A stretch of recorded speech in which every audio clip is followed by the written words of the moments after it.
Hello, I'm Ami Silver, and I want to share a short teaching with you about Chanukah, which is approaching this special holiday. Chanukah is one of the holidays that does not appear in the biblical text. It's a later holiday. The events took place after the biblical period. But there's what's called a remez, a hint, to the holiday of Chanukah and to the main practice of Chanukah in the Torah itself that some of the earlier rabbis points to, specifically Nachmanides, Ramban, and some of the Midrashim, identify a verse in the book of Numbers, Parshat Baha'alotcha, this is Numbers chapter 8, verse 2. And here is where the Torah is describing how the priests, the Kohanim, would light the menorah in the temple. Right, there was a menorah in the temple that was lit daily. And when the Torah describes how Aaron and the priests would light it, it says, speak to Aaron and say to him, when you lift up the flames of the candles, El mul pnei ha-menorah ya'iru shiv'at hanerot. The 7 candles in the menorah in the Beit HaMikdash in the temple was 7 candles, not the 8 candles we have on Chanukah. But these 7 candles should give light, ya'iru, el mul pnei ha-menorah, to the face of the menorah. Okay? All the lights of the menorah should shine a light toward the face of the menorah.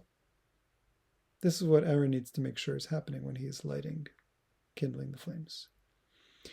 And the commentators are befuddled. What is this saying? What does it mean that all 7 candles are facing toward the face of the menorah? And now, so some say that it means that there are 3 on either side, and they're all facing the middle one, which is out front, all facing toward it. But there's a problem in that, which is that it says that all 7 candles should be facing the face of the menorah. In the face of the menorah, we might say, okay, it means the front of the menorah, but what does it mean for the candles to be facing the front? It's a confusing verse. And it occurs to me that there's actually one thing that all 7 candles of the menorah in the temple are facing toward. And that's the person lighting them. That's Aaron himself. That's the priest. And if so, we might say that the person lighting the menorah is called by the Torah the face of the menorah, the Pnei HaMenorah.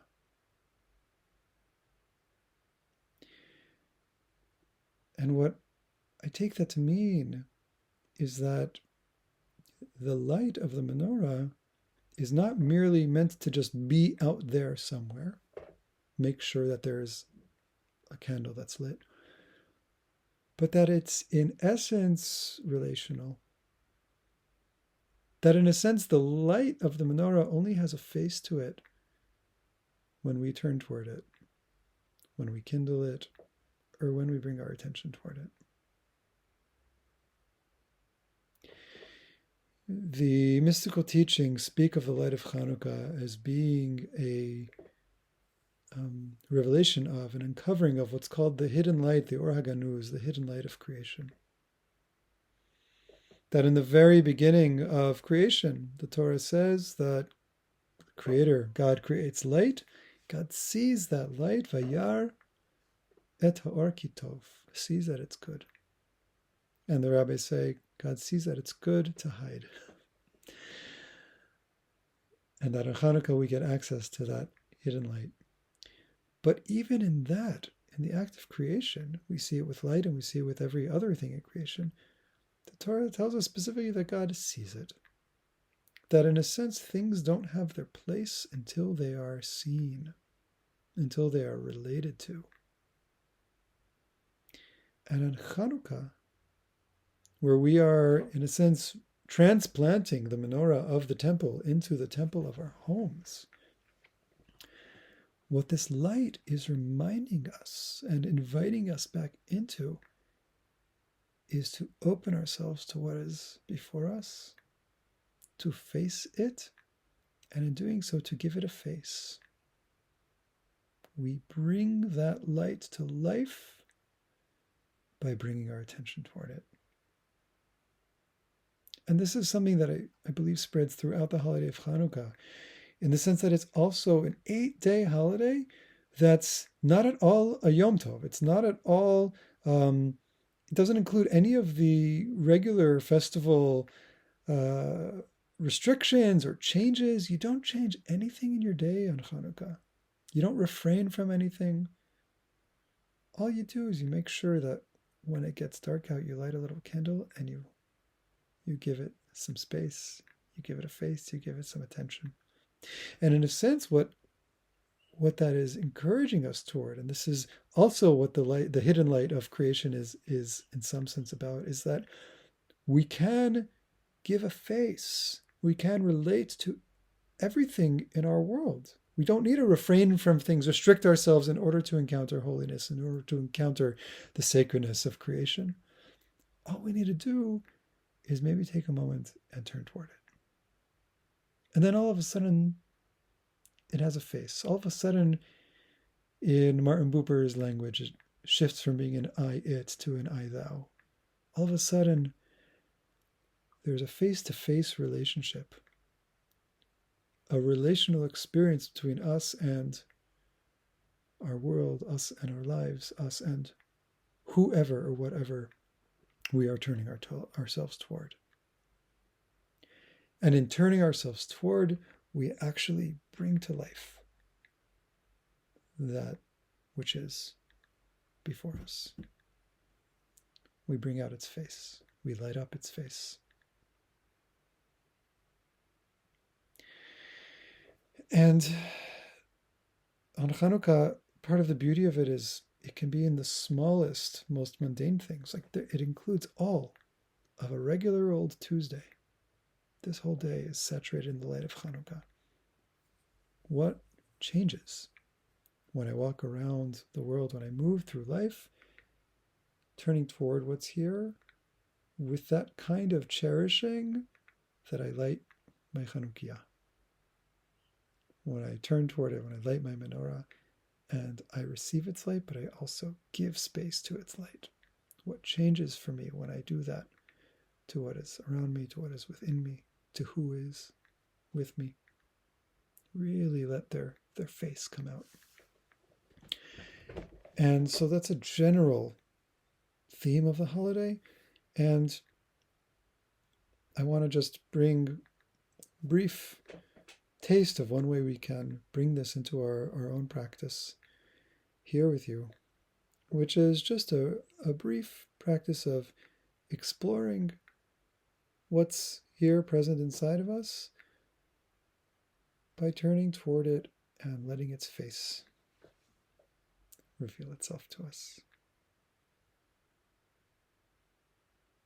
And so I want to invite you to practice this either as an outward focused sensory experience or an inward one.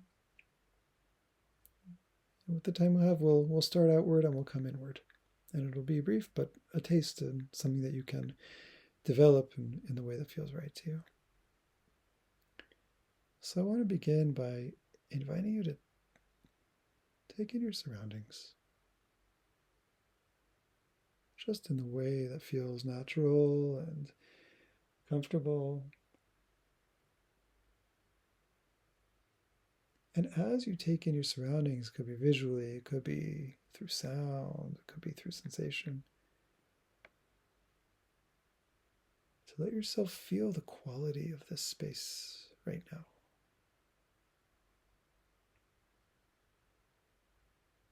The unique flavor, texture of it. You might even say the personality or the spirit of this place. Letting ourselves sense its face. how the space is showing itself to us and meeting us right now.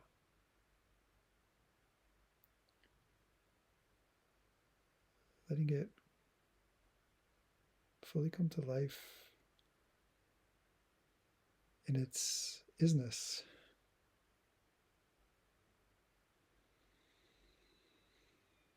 And this might be enough, a place to really continue to stay with and to deepen in. But for those of you who want to bring this inward, we can also allow the attention to come into the body.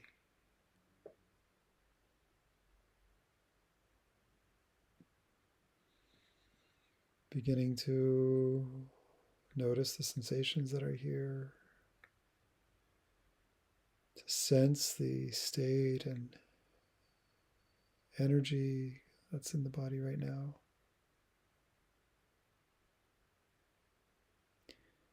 And I want to invite you to really turn toward each part of the body, each sensation that's here, and really spend time facing it and allowing its face to be shown. Not a literal face necessarily, but its quality of aliveness.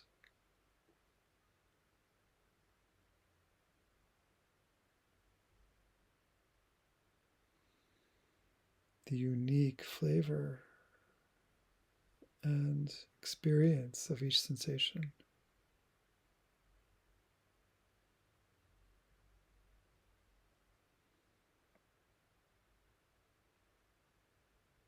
And by bringing this close and intimate attention, we're inviting the sensations that are here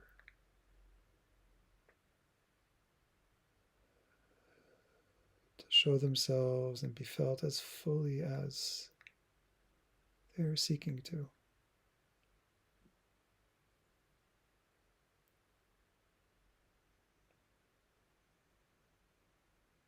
The full face can be uncovered and met.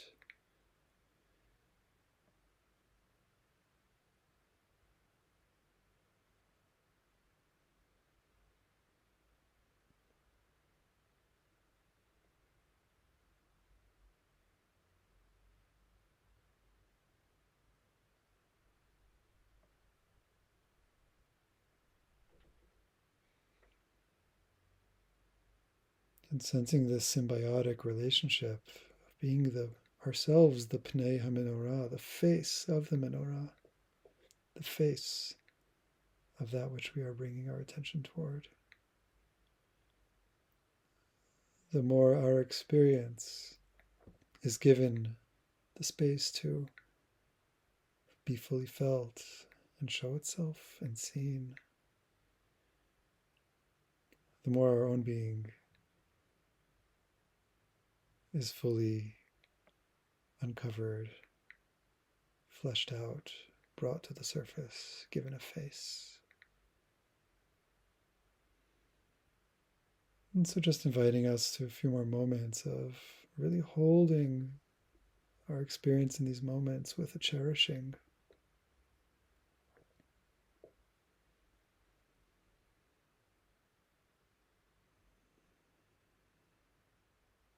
With a beholding.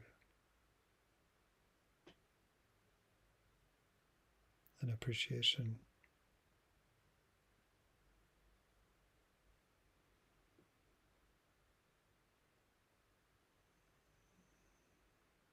And sharing a prayer here for Chanukah to open for us